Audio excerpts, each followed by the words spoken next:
नमस्कार दोस्तों, मैं राजेंद्र नागराज एक बार फिर आपके साथ हूं।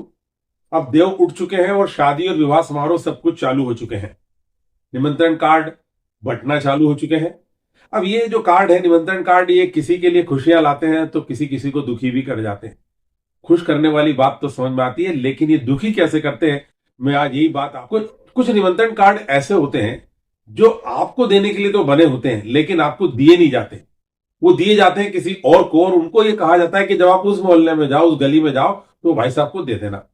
अब आपको तो पता नहीं होता है, तो न तो आप उस मोहल्ले में अपने मित्र के घर गए, न वो आपको देने आते हैं, और इस चक्कर में ये इधर उधर के चक्कर में वो कार्ड ही इधर उधर हो जाता है। उसके बाद जब वो सज्जन जिनका विवाह समारोह था वो आपसे मिलते हैं, तो उल्टा आपके ऊपर शिकायत करते कि आप आए नहीं। अब आप कहेंगे कार्ड तो हमें मिला नहीं, तो वो बोलते हमने उनको दिया था।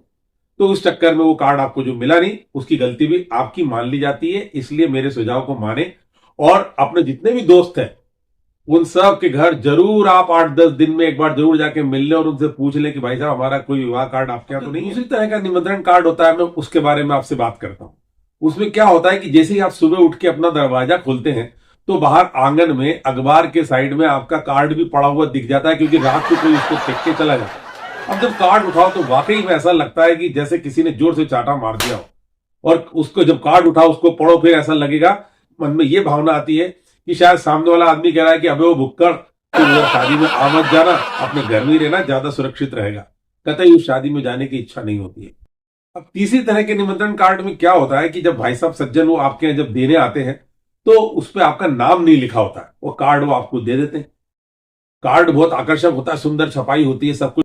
तो आप उनसे कहते हैं कि भाई साहब इसमें जरा नाम तो लिख दीजिए। तो वो कहते हैं अरे आप तो बहुत बड़े लेखक हैं, आप बहुत बड़ा नाम वाले हैं, आपको नाम की क्या जरूरत, नाम में क्या रखा है, अरे आप ही लिख लीजिए। अब आप मजबूरन मन में कुड़मुड़ाते हुए अपनी जेब से पेन निकालते हैं और उसमें अपना नाम लिखने लगते हैं। आपकी सुंदर राइटिंग को देख करके वो भाई साहब जो है वो आपसे बोलते हैं अरे भाई साहब आपकी राइटिंग बहुत अच्छी है, ये 8-10 कार्ड हो रहे हैं, इन पे भी आप नाम लिख दीजिए। अब आप नाम लिखने बैठ गए और वो आपकी पत्नी से बतियाने में लग जाते हैं और चाय भजिए जम के सूखते हैं। और सच मानिए उस समय आपको ऐसा गुस्सा आता है कि ये सारे कार्ड उठा के उसके मुंह पे दनादन दे मार। चौथी तरह के निमंत्रण पत्र में क्या होता है कि वो व्हाट्सएप पे प्राप्त होता है। आपको बहुत बुरा लगता है उस समय जब वो कार्ड एक अनजाने नंबर से आता है। अब आप पहले तो ये ट्रेस करो ट्रू कॉलर पे कि ये भेजा किसने। उसके बाद आप उस पत्रिका को जब खोलते हैं, क्योंकि कोई लिंक फेक होने का भी डर लगता है, तो जब उसको खोला तब पता लगता है कि ये तो अपने फलाने चंदिका का कार्ड है। और उसके बाद उससे भी ज्यादा बुरा तब लगता है जब वो व्हाट्सएप पे ग्रुप में डाल दिया जाता है कि आप सब पूरी तरह से आमंत्रित हैं। और उससे भी ज्यादा बुरा तब लगता है जब उसमें नीचे लिखा होता है कि मेरे चाचा की शादी में जुलूल जलूल आना।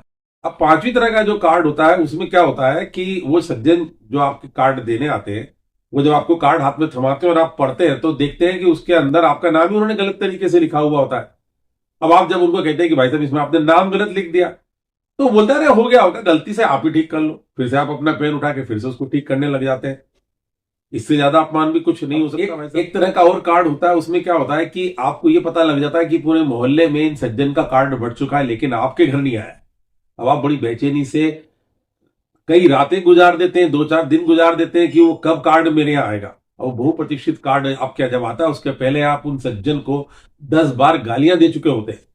लेकिन जैसे ही वो कार्ड आपको प्राप्त होता है आप राहत की सांस लेते हैं। और सज्जन जब आपके घर आते तो आप उनको चाय भी पिलवाते हैं। निमंत्रण कार्ड के बारे में आपको मैं और बताता हूं। उसमें क्या होता है कि वो सज्जन आपको बाकायदा घर पर पूरी इज्जत के साथ निमंत्रण पत्र देने आते हैं शादी का। दोनों पति पत्नी साथ में आते हैं, आप उनको चाय पिलाते हैं, मिठाई खिलाते हैं, बधाइयां देते हैं। और वो सज्जन जब आपके हाथ में कार्ड देते हैं तो आप ये पढ़कर चुप जाते हैं कि उसमें सिर्फ आपका नाम लिखा हुआ होता है, सपरिवार लिखा हुआ नहीं होता है।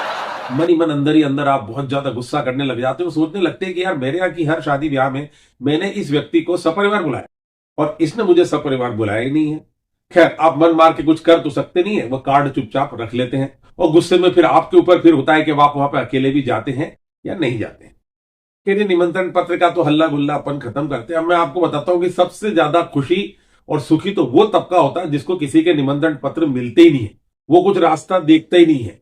उसको तो बस ये पता पड़ना चाहिए कि किस मोहल्ले में कहां पे टेंट बन रहा है, कहां बैंड बज रहा है, कहां पे लड़के लड़कियां तैयार होकर लोग साफा वाफा बांधे हुए जाते दिख रहे हैं, कहां सुबह से गणेश जी का भजन बजने लग गया है। बस वहां पे उसको जाना है, कोई लिफाफा देना नहीं है, मस्ती के साथ खाना है, सब परिवार जाके वापस लौट के वो आ जाता है और अपने घर चैन की नींद सोता है। इसलिए अब शादी ब्याह के सीजन में इन सब की चिंता आप न करें।